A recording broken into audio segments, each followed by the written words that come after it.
When we say charge on, we commit to do extraordinary things. It's a catalyst for action.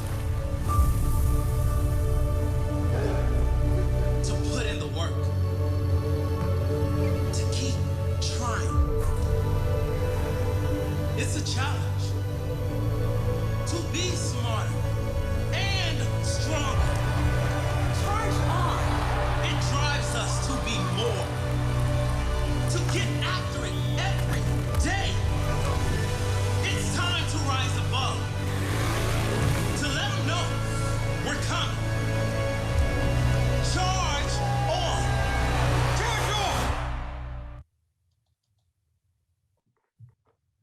Hello, everyone.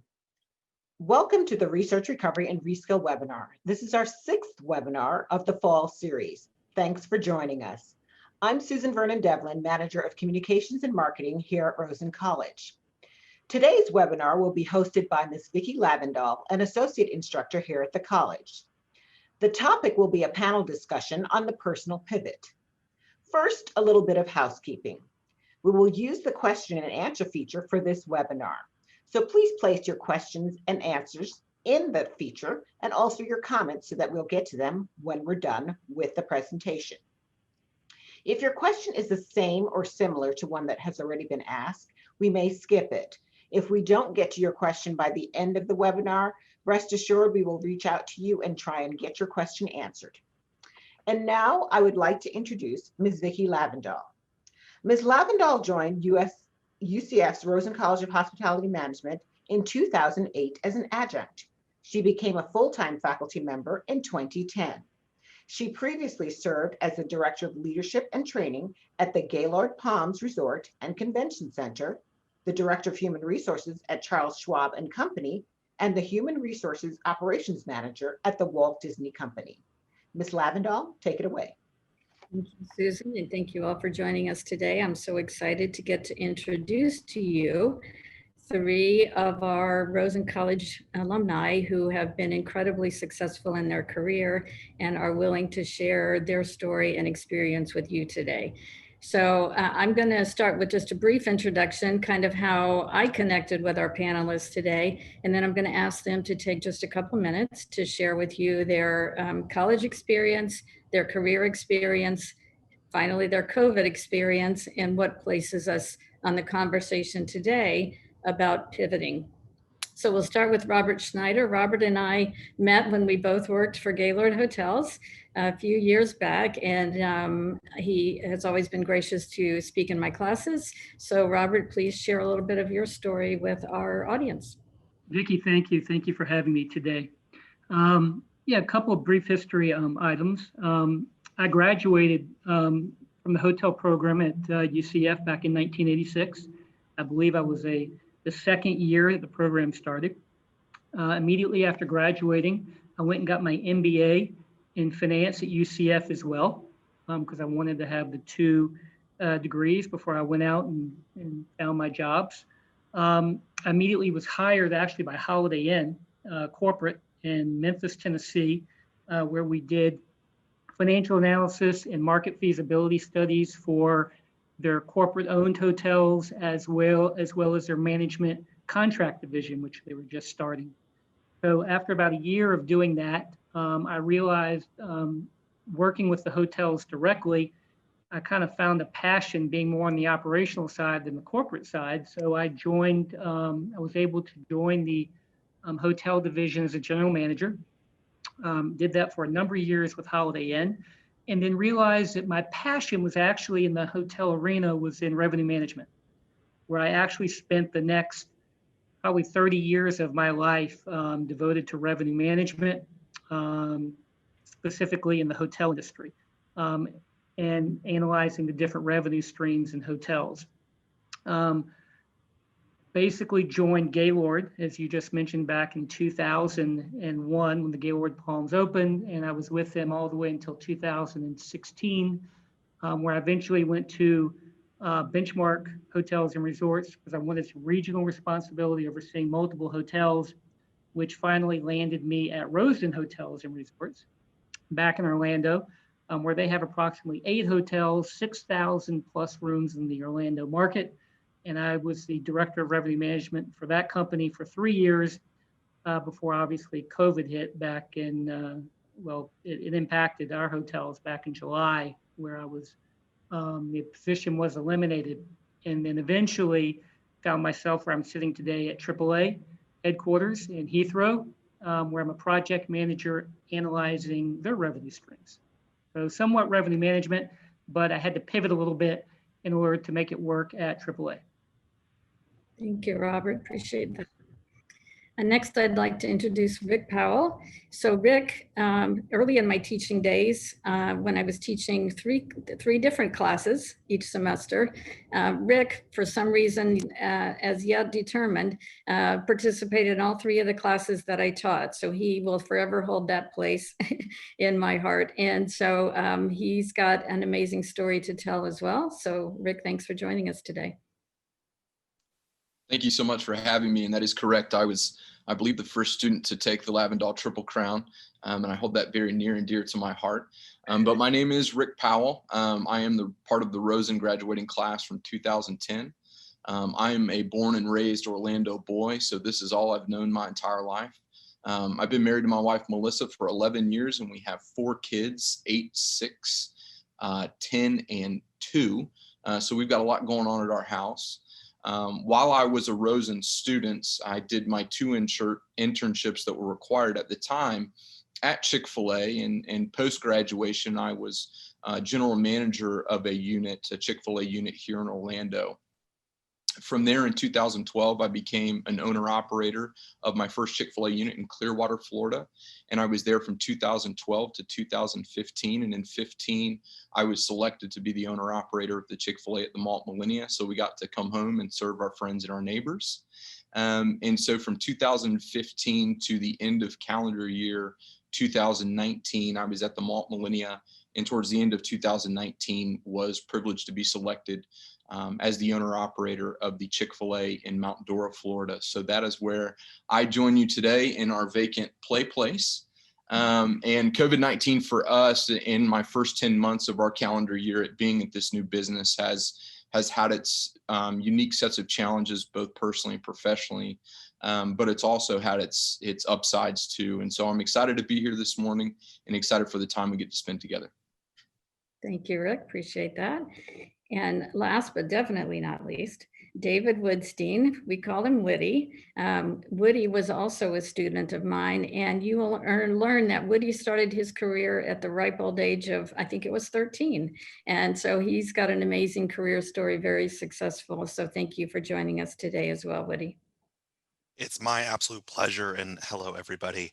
I started my hospitality career at 13, as Vicki did say, and I loved hospitality. It was one of the focuses. So when I had the opportunity to go to college, I moved from Chicago to UCF and immediately got involved on campus. I was one of the DJs in Nightcast when DJs were still on campus, and I got involved there, made some great connections. One of my internships was with AEG Live, where I was on tour with a couple of big bands. And then I became a lifeguard at Lowe's Hotels. And after a very successful summer, I was asked to become a front desk agent. I was networking with a couple of people with Skull Orlando. I, as a junior in college, was given a guest services manager position. And that kind of thrusted my career into hotels. I traveled across the country. I was a director of rooms in Boston, Massachusetts. And then I became a general manager of 2 hotels in Charleston, South Carolina by age of 25, which was just awesome and one of the 5-year goals that I had. I wanted to come back to Central Florida because I love UCF and I love this area. So I came back to work for one of the big 3 theme parks in 2018. And then COVID happened and I was furloughed and then laid off. And then I found an opportunity to volunteer here at Give Kids the World, where I was able to give back my time and be able to fulfill things that I wasn't able to do in the professional paid landscape. I always tell people that people pay to go to one of the theme parks and people deserve to come to Give Kids the World. And that's where I am currently. And I just love every day that you can make a memory for somebody who otherwise is getting told no every day. Thank you so much, Woody. So you can hear from the amazing panel we have how each of them has pivoted in a different way as a result of COVID-19 and the impact it's had on our industry and on our world. So thank you very much, gentlemen, for those amazing stories. Obviously, nobody anticipated COVID-19 and the effect of it. So I'd like for you to think for a moment about this spring, how prepared you felt to succeed despite COVID-19 and what it was doing. So this time, if you don't mind, we'll start with Rick, and then we'll go to Woody, and then Robert. Yeah, I couldn't agree more. No one could have anticipated this kind of 1 in 100 years pandemic that we've all been faced with. It's extremely challenging, and it's created a lot of unique challenges for the hospitality industry, food and beverage included. For us, I think as an organization of Chick-fil-A, I believe that we were uniquely positioned to be able to move and pivot into a drive-through only business as our dining rooms were shut down by the state of Florida. I think we were uniquely positioned by the technology that we had available, both in our face-to-face interactions in our drive-through, or what we call IPOS, from being able to take mobile cash in the drive-through to be able to transition to a curbside or mobile play using our Chick-fil-A One app, as well as when you think about just our general operational focus on making sure that that drive-through is moving quickly and efficiently around our business. So for us as an organization, I think we were uniquely positioned to leverage the existing assets that we had to be able to maximize on the opportunities and challenges presented to us. Thank you so much. Woody. So I'm going to answer as an individual. So I think as a person, you always have to have a plan for the unexpected. I always tell people to plan financially. So when, February came up and, we saw what was happening in March, me and my fiance, we were planned to have, if we didn't have a payroll for 6 months, could we cover our expenses? And I definitely tell people that you need to be prepared for the eventuality that you might be unemployed. It happened for me in April 19th, and we were ready. It wasn't like it was a surprise. We weren't living paycheck to paycheck. So as a person, we were ready to roll. The ability to pivot, right, and to understand how COVID can affect you. I think that you have to understand that the simple things is what happens, right? So I went from working at a major theme park to helping a summer camp for kids, one of the 4 that worked around the country, and learning how to manipulate crowds and have them go around and take those skills that you have in the customer service pieces, but also take those hospitality cleanliness standards and apply them into a different industry. The joy of saying that if you wash your hands, it's the biggest combatant. The summer camp that I worked at this summer, we saw 93 kids last year in the infirmary for some sort of gastrointestinal thing, which those symptoms are very similar to COVID-19, where you might have a headache or fever or fatigue. This summer, by just making sure that everyone washed their hands and stayed socially distant, we only had 2 kids all summer in the infirmary. So taking those things where you're just telling people, hey, let's follow the steps. Personally, we were able to do it. And I always say when I'm speaking in your classes that networking is the way to go. The way that I was able to pivot today was because I had networks out there and I said, hey, I'm available. Let me donate my time to you. And how can I make your organization better? And because of that, there are job opportunities that I have now because I was present and being able to help others. So I think it's always coming back to being prepared as an individual, understanding the skills that you have and how you can apply them to others, and then just networking. And networking is the most important, I think. Great. Thank you so much, Woody. Appreciate that. Robert. Yeah, I'll speak as well as an individual. Vicki, honestly, it was a shock.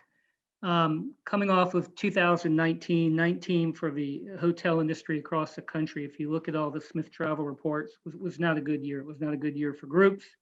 It wasn't a good year for pace. So we were just excited to get through 2019. The markets across the country were pacing very well for 2020. We were looking forward to 2020.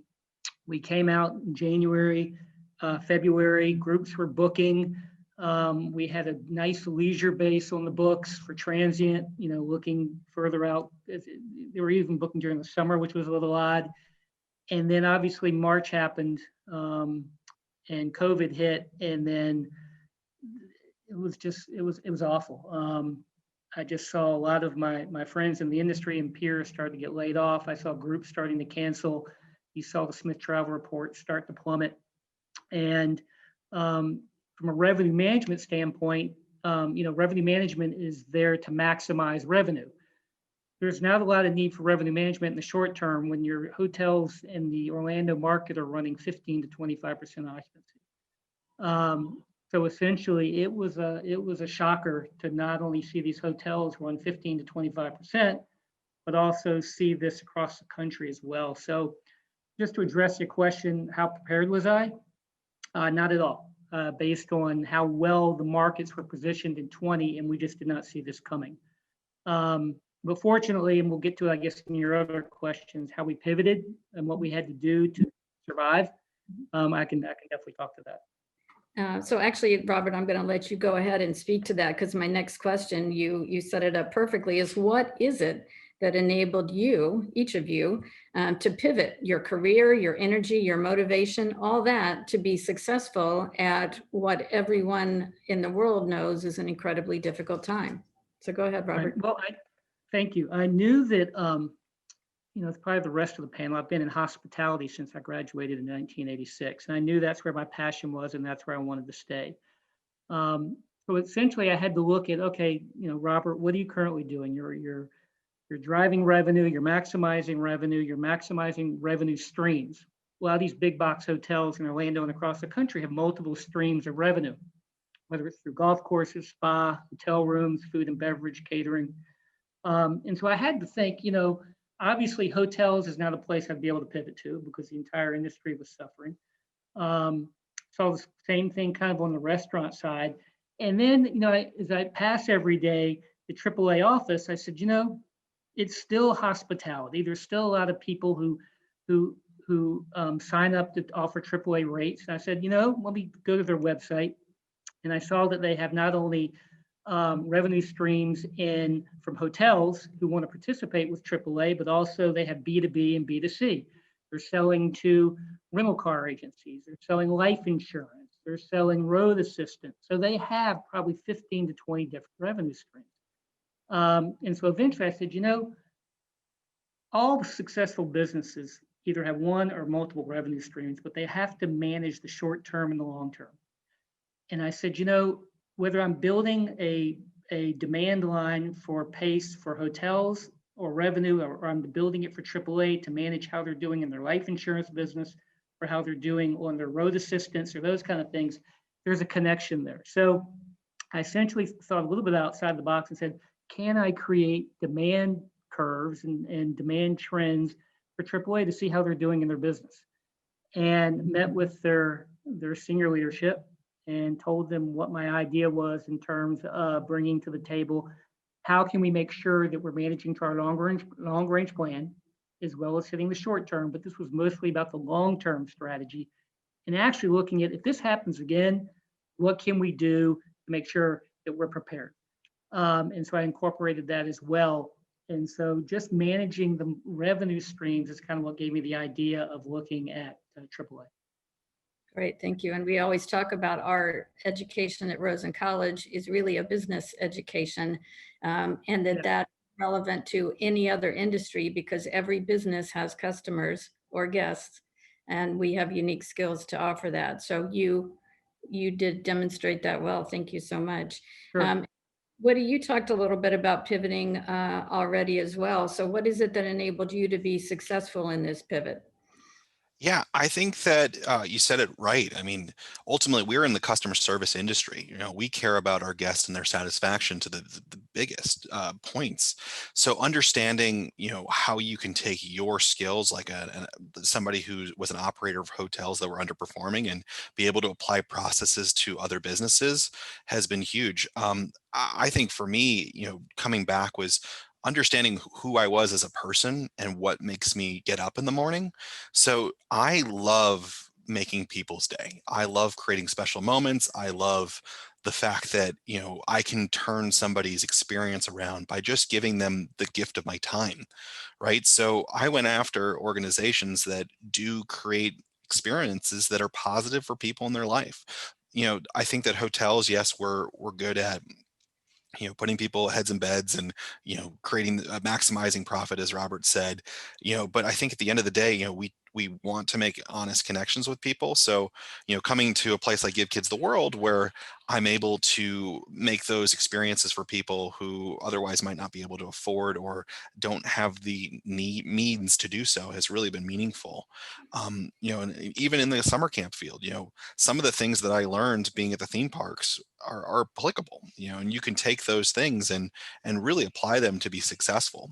For example, food and beverage, which Rick spoke about, is something that the major theme parks do really well, and moving mass amounts of people safely through different areas is something that was thought about. So taking those skills and applying them to different businesses was really important. But at the end of the day, it was just talking about who I am as a person, what makes me get up in the morning, and finding an industry that really fulfills me. And I've been telling people that I don't think I would have made this switch if I wasn't forced to do, but I'm so happy that I have, because it makes me even more fulfilled now than I was maybe in February.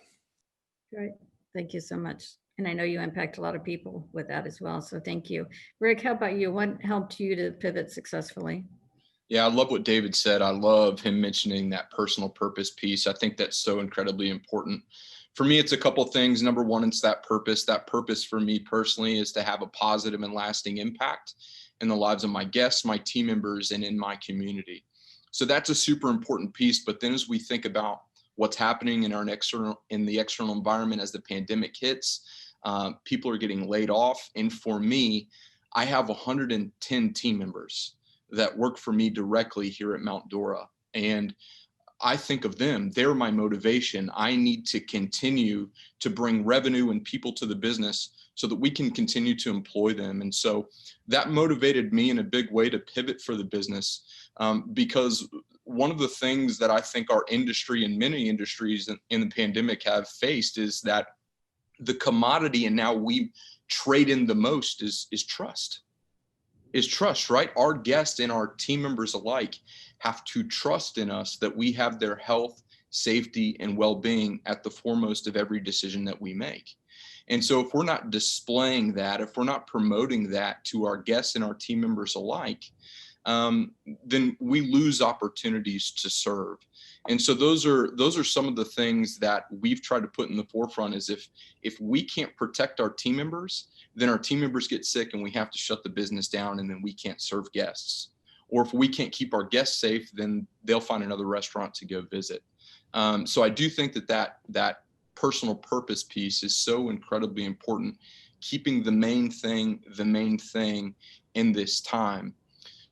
For me, I think what's also important to add is that as an entrepreneur, at the beginning of 2020, I've got this big brand new shiny restaurant, and I've put this really dynamic business plan together, and I've got all these plans and goals that I want to achieve. And then March 22nd hits, and all of those plans are basically crumbled up and thrown in the garbage. But for me, the goals didn't change. I wasn't going to allow the goals to change. Now, how I arrived at those goals and the plans and the investments, those do change. So keeping the purpose the main thing, keeping the goals at a close and pointed focus for us, I think enabled us to have a lot of success during this time. Great, thank you. And Rick, I'm going to follow up with you on some of your biggest surprises, challenges, and successes as you pivoted. Yeah, there's been a lot of learnings during the pandemic. Again, as we all know, an extremely challenging season. I think one of the greatest challenges that we've had is, and this is a challenge that's just in general in leadership, is this idea that vision constantly leaks, right? Is vision is kind of like this cup, and vision creates this pinhole leak at the bottom of the cup, and so it just continually drips. And there's nothing that we can do to seal that hole. Vision is always going to leak out. The only thing that we can do is continuously fill the cup by clearly communicating that vision to our team. And so when we think about building that trust within our guests and the challenges that involves with masks and social distancing and temperature checks and barriers and all of these things. It's this constant vision that has to be cast, because whether we like it or not, our culture is changing. And it may not ever revert back to the way that it was. So extremely important. And some of the successes that has come as a result of that is, our drive-through has always been and will always continue to be an extremely important part of our businesses within Chick-fil-A. Between 60 and 80% of our revenue used to go through the drive-through, depending on the restaurant. For us, it was about 72% respectively. Now we have these already extremely busy drive-throughs, and now we close down a dining room and 100% of the business or 100% of the revenue is coming through the drive-through. That creates a whole new set of challenges for us. So we had to pivot to open up third-party delivery with DoorDash, Uber Eats, Postmates. We opened up through our Chick-fil-A One mobile app 7 curbside spots where we had an additional revenue stream, not only for guests to get out of our drive-through line, but for also to serve them more personally. So when you think about the biggest successes that's come as a result of that, without having our dining room year to date, we've been able to see a 43% increase in our business, which is just absolutely remarkable. Wow, congratulations, that's amazing. Great work. Woody, how about you? What were some of the surprises, challenges, and successes during your pivot? So I think it comes back to finding your North Star, right? It comes back to figuring out what guides you as a person. I will tell you that there were definitely moments where I felt desperate or hopeless or just didn't know what was going on. And I had to come back and figure out what made me happy, right? What is the thing that ultimately does it? And, spending some time reflecting on me as a person and how I can support my family. And, those were things that I felt were successes in there. And, surprises that I didn't really spend a lot of time and effort on because I was really focused on my career. The thing that I saw from a business perspective is communication, right? So we do a lot of communication at, but not with, right? And I think that I worked for one of the major theme parks where I didn't get any communication for months, right? And I was getting all of my communication through press releases, right? Where my peers or my friends or my family would know before I did, right? And if I could replay 2020 again, and if I was in the driving seat, I would probably make every of the same decisions, but I would have included the team members, the associates, the cast members, whoever it is, the audience in it a little bit more. So this way they feel like they have at least a part of the process. Because as a person, you feel terrible, right? You think that you did something wrong. And unfortunately, these are just business decisions that have to be made. And the fun thing that I was doing with my peers at where I was furloughed from was we were trying to call the game. We were trying to strategize if we were in the leading seat, what decisions would we make? And we knew what was going to happen. Knowing our business and knowing the finances, we knew what was coming, but it was just a little uneasy that there wasn't direct communication from your leaders or your leaders' leaders. And when you would get something, it would be very artificial and it wouldn't be, compassionate. And I think that that's something that we have to realize as managers and as operators and owners of businesses, that we're leading people. We're not leading machines. We're not leading, the next computer that's going to do it. We're leading people who they have their own North Stars and they have their own ways of operating. And you have to treat people as individuals. And that's the things that I've learned, or the surprising challenges that I've seen. And, I think that hopefully this never happens again. And it's another 100 years before this comes up. But, the world changes every day, and, some people listen, some people don't. And, I think that we're going to be in this situation for a while. And, companies should learn that we need to treat people with respect. And that's how you get through. Thank you, Eddie. Appreciate that. Robert, how about you? There were quite a few surprises I found, and thank goodness, I came from a background in hospitality and big group hotels that, not only look at the short term, but are very, very stringent on what is happening 10 years out. There's not a lot of companies or businesses out there that are measuring pace 8, 9, 10 years out and how they're doing. And are we behind pace? Are we ahead of pace? What are we going to do to get back on pace? We're going to change our ADR strategy, our occupancy strategy, our segmentation. And these were all things that I had used for the past 10 or 15 years. And when I went to talk about some of these things and say, because most companies, a lot of smaller hotels, a lot of times they're looking at in the year, for the year. They're looking at immediate gratification. How are we doing this month? How are we doing next month? They may go out a few more months. But I was able to impress, upon, where I pivoted to how important it is to not only be looking at the short term, but also looking at the long term. Because in the event this does happen again, if it doesn't happen again, how are we looking? How are we pacing? How do we compare to previous years? Can we compare this COVID timeframe to maybe when we were looking at the last recession that we had? And what did we do? So I was surprised that the company that I'm kind of with now, but looking at other companies as well, that their long-term strategy wasn't as developed as their short-term strategy. And that's what I've been working on, looking at the revenue streams. How can we make sure that we're pacing where we need to be in the future? So just from a long-term strategy versus a short-term strategy standpoint. Thank you, Robert. And Woody, I'm going to go back to something you said. You said, hopefully this won't happen again. Well, now that we know it's happened once, and realizing that it could potentially happen again, or either a continuation of the current crisis, or a little ways down the road, another crisis similar, and in the next 5 years or something, what would you do differently moving forward now to help balance that risk next time around? I think diversity is something that I would work on in the next couple of years. How do I diversify myself with, maybe I find another revenue stream to myself, meaning I find income sources that aren't just solely based on one business, right? Become a little bit more of an entrepreneur. I think that when telling people, when somebody's looking for, advice or how you would handle it, I think that you have to look back to, what makes you happy, right? As a person, what gives you fulfillment, what gives you balance. I know I came back to Central Florida from moving from Charleston, South Carolina, because I was working 80 hours a week, 6 days, and I was working some Sundays, and it just wasn't sustainable for me to have a family, right? And I think that you just got to figure out what it is. I think right now it's really tumultuous time for being a hospitality professional. And I think that it's not going to be solved anytime soon. And I think that we need to be flexible. And when I mean flexible, I mean, don't think that you have to be a front desk manager to be successful. You can take those front desk manager skills and apply them to other places.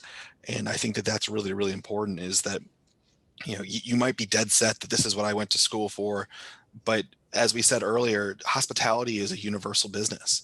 It's kind of like a love language. There's many different ways to communicate it, and you just need to figure out where you're gonna be best or most effective. Thanks, Woody. Appreciate that. Rick, what do you think? Nick, unmute, please. Thank you. It's my first Zoom call ever. So. Oh, wow. No, I'm not kidding. Yeah, I'm kidding. This is my millionth. I still haven't got the whole mute thing done. I think for me, what I learned is when all of this happened, when you lose a dining room, when this pandemic starts to hit and the fear and anxiety start to come out about what could happen, sicknesses, businesses closing down, things of this nature, is that chaos mentality, that freak out, that anxiety starts to come upon you. And that's where your leadership starts to go out the window. If you're like me, that started to happen a little bit. Moving forward, in the midst of chaos, when things happen again, if anything ever happens like this in my lifetime, let's knock on some wood here, I would take a much more analytical approach to it. Take that deep breath, do my SWOT analysis, have that mindset of so what, now what, right? So what is, hey, the pandemic is here. These things are happening externally in my business. Now, what are we going to do to continue to grow, to continuously be successful?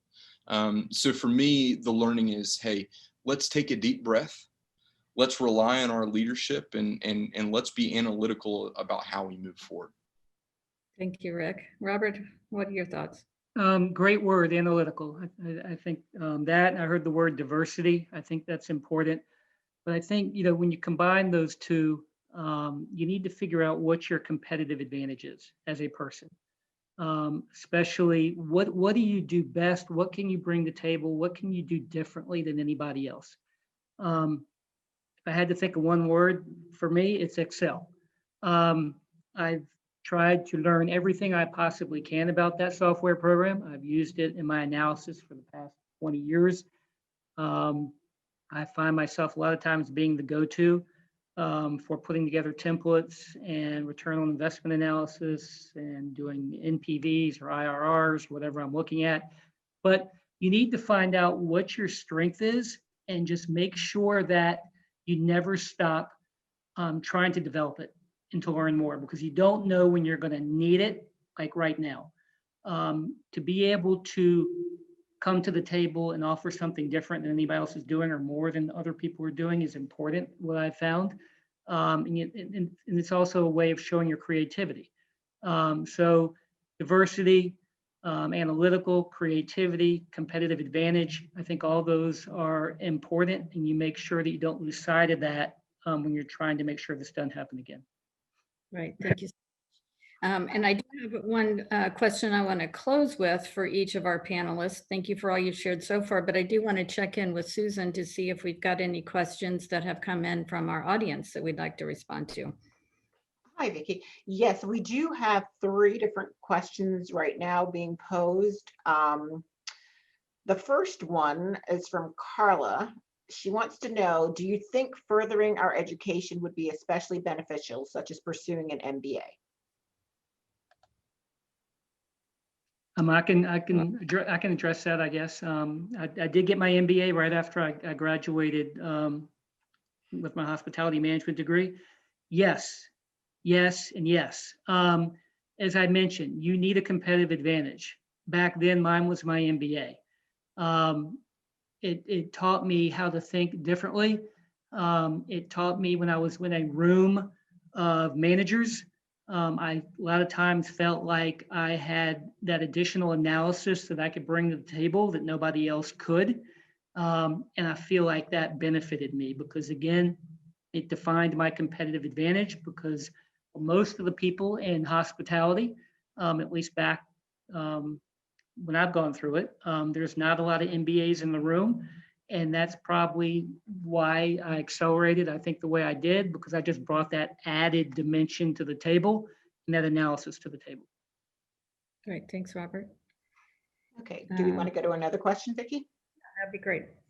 Okay,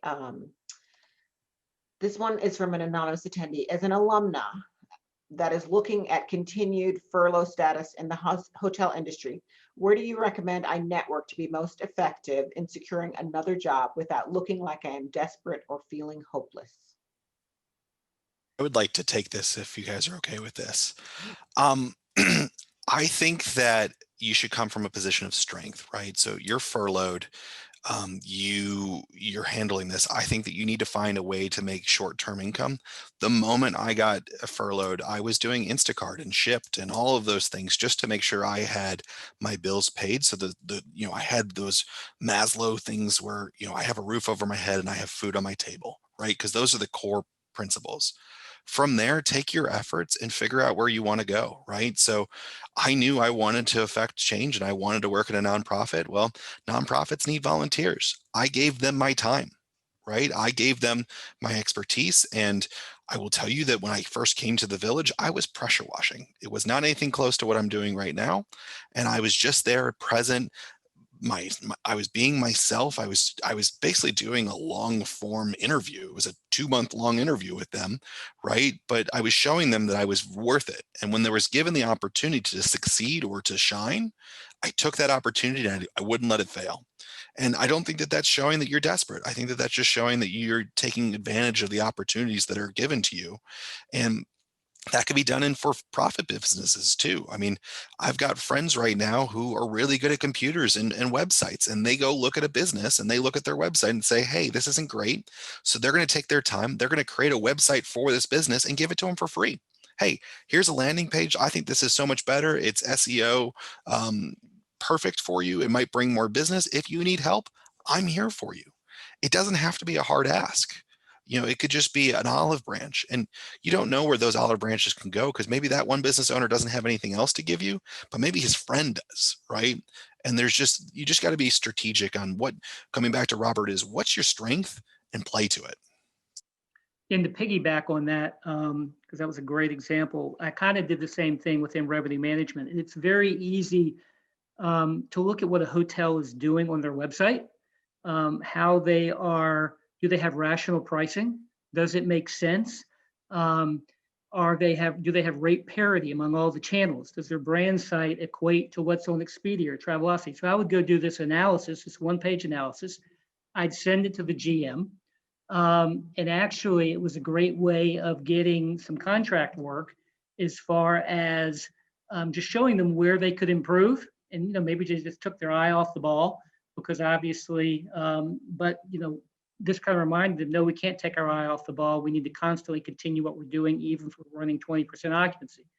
And so that was your example. I thought hit home, because obviously I kind of did the same thing by looking at other hotels in Orlando. Okay. I would also share, leverage the relationships you have with your fellow students, continue to network within them, leverage the relationships that you have within faculty and staff. Leverage the relationships you have within the alumni network. These are invaluable relationships and networking opportunities that you need to take advantage of. And I would also challenge you on your mindset too. The more you communicate your dreams, goals, and aspirations for yourself does not make you more desperate. It communicates a willingness to want to be successful. It does the absolute opposite. So continue to be hungry, continue to share your goals, dreams, and aspirations, because I believe that people want to make those a reality for you.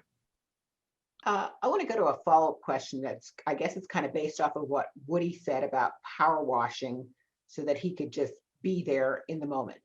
We have a question from Catherine. She wants to know, how do you think potential employers will look at the COVID-19 jobs we take while furloughed when we do go back to looking for a job that we want for forever?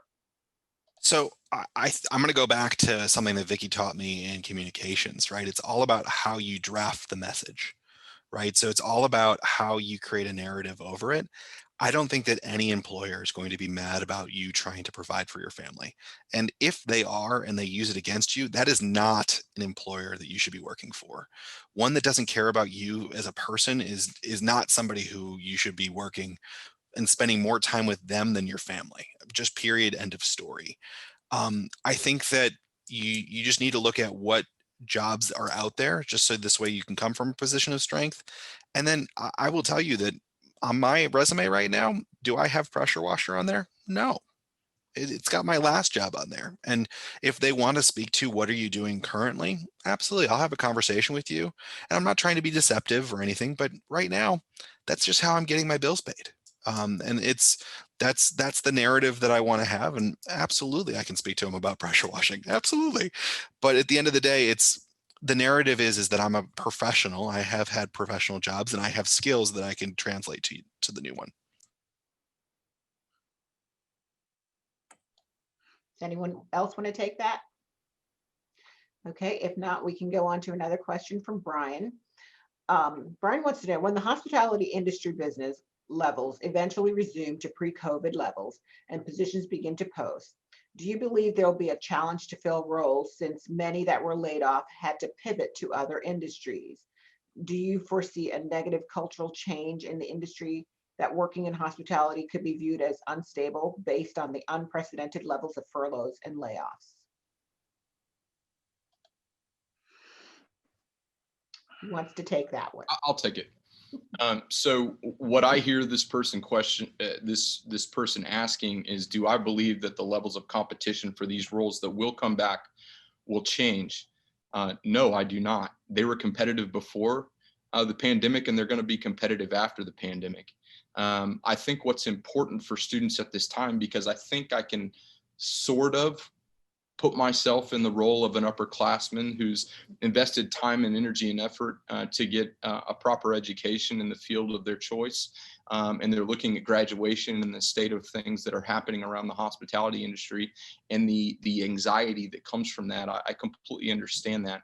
But my challenge is to use that as fuel, right? Use that as fuel. This is the opportunity that we have when COVID goes away, which it will sooner rather than later, and these jobs and these roles and these opportunities come back. My hope is that they go to Rosen students, competitive Rosen students. So my question to you is, what books are you reading? Who are you spending time with? Who's mentoring you? Here's the really important question. How are you competing on a level that nobody else even knows that you're competing on? How are you sharpening that leadership sword? How are you growing your leadership potential? Because those individuals that are doing those things, that are going above and beyond the prescribed curriculum at Rosen College, are those individuals who are going to be the most competitive for these opportunities. So no, I don't think that the competitive nature of the opportunities that will come changes. I think that you've got to be prepared to be competitive for those opportunities when they come. Yeah, I want to just piggyback on that and say, yeah, we can't sit by and just wait for this thing to end. You have to be aggressive with yourself, your education. To your point, what books are you reading? What are you doing to make yourself better? Because I don't want to be the negative one here, but I will tell you that a lot of my peers, some of these major chains, Marriott, Hilton, they've laid off thousands of employees. And when these jobs come back, 9 out of 10 times, they're going to look for the people they furloughed. So if you think about it, you have to make sure that you do something in the interim in order to make sure that you are better than what they had before. What can you bring to the table? Because this is what I found. There have been jobs that I have applied for, and I'm finding out that a lot of the people that they're bringing back people they furloughed. They have to post it. They have to put it out there. It's required. But they're bringing back their own people. So I said, okay, then let me see what I can do to make sure that I know more than what they know by bringing my background and experience to the table. So I just want to jump in here as well. I think you guys are both right. Understanding your needs and developing a better knowledge base. I also want to go back to, I do think the culture is going to change, right? So I do think that the hospitality industry, with all of the institutional knowledge that's lost, when you go back to your previous employer, if you do, it's not going to be the same experience. And just be prepared to be flexible, right? Because I think the flexibility right now is the most important piece. You know, education knowledge is important, but also you got to be resilient and be flexible, because I think that even if you come back to the same employer, it's not going to be the same experience, and you're not going to have the same person to your left and right. It's going to be a very different experience.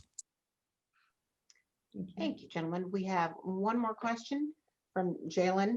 When pursuing professional development to sharpen your skills as far as creating a SWOT analysis, what should be the top strengths to ensure that we have going forward? Who wants to take that?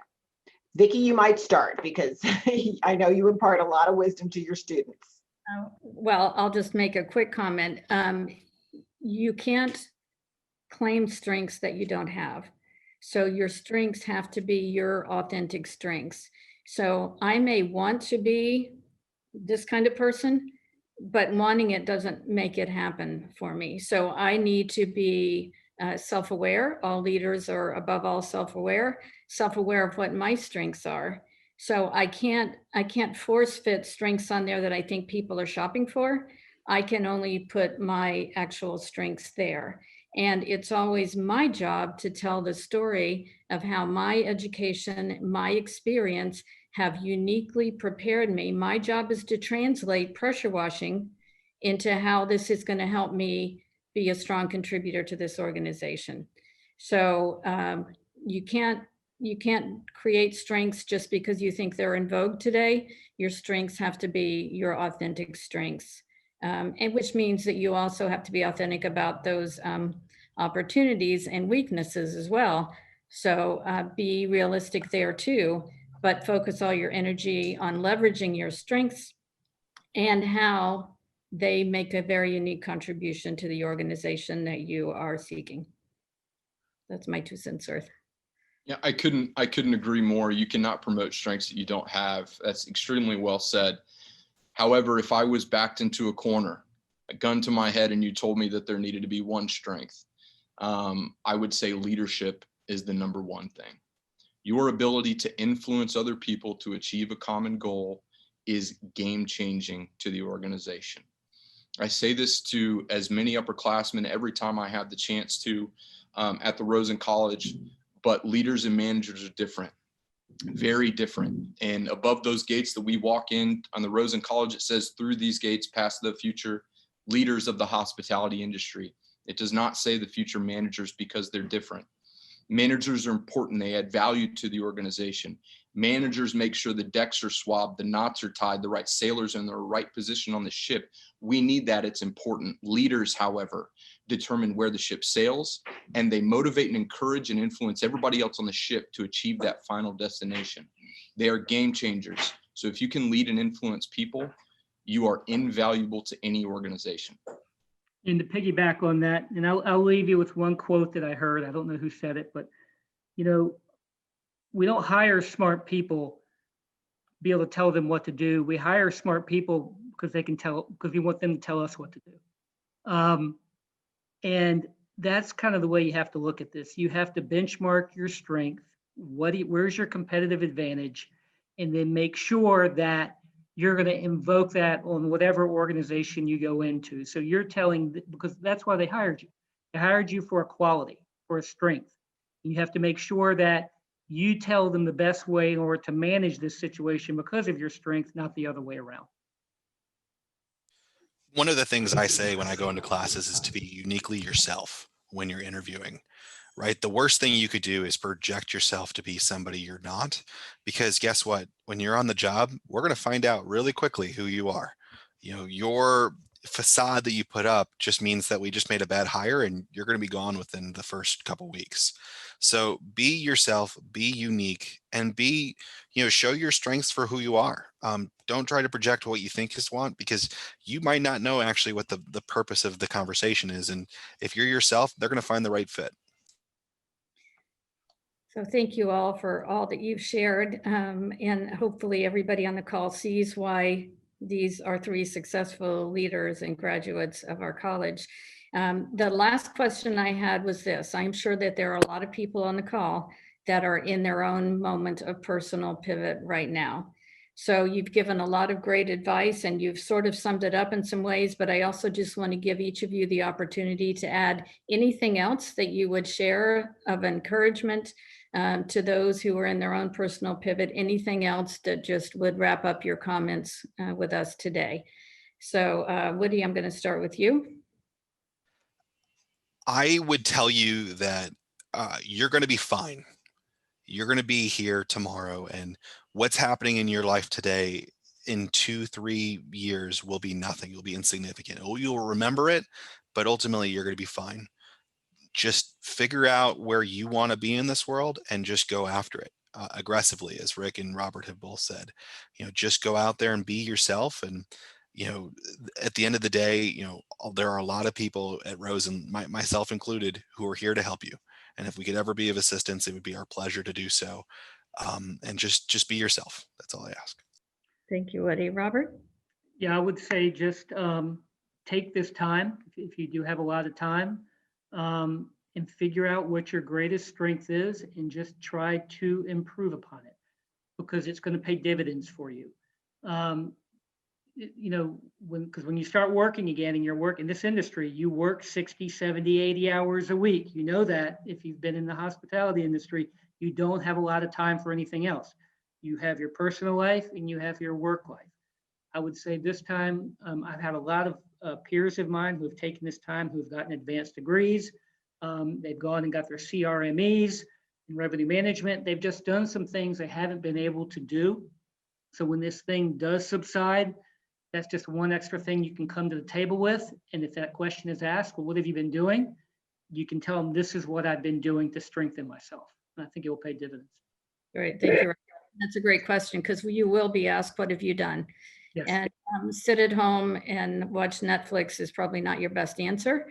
So, all the things that the three of you have done are really great answers. So Rick, you get the last word. Be bold, be courageous, be strong, compete on a level that nobody else knows you're competing on, continue to sharpen that leadership sword, and charge on nights. You guys got this. Thank you so much. So you all can see what great leaders these are, and we just want to thank them for always being available. When I call them for anything, they say I'm there before I. So thank you so much, Robert, Rick, and Woody, for your time today. Thanks for the opportunity to moderate this session. Wish you all well. Call on us anytime we can be of support. That's what we're here for. Vicki, thank you very much. Thank It's you our so pleasure. much, Thank you. Vicki, Rick, Robert, Woody. Thank you so much. It's been very insightful. I'd just like to thank you all for joining us today for the Research Recovery and Reskill webinar. We will have another webinar on November 12th, and it's about events in a pandemic. So please tune in on November 12th at noon and join Dr. Michelle Holm and Dr. Jeannie Hom for the next Research Recovery and Reskill webinar.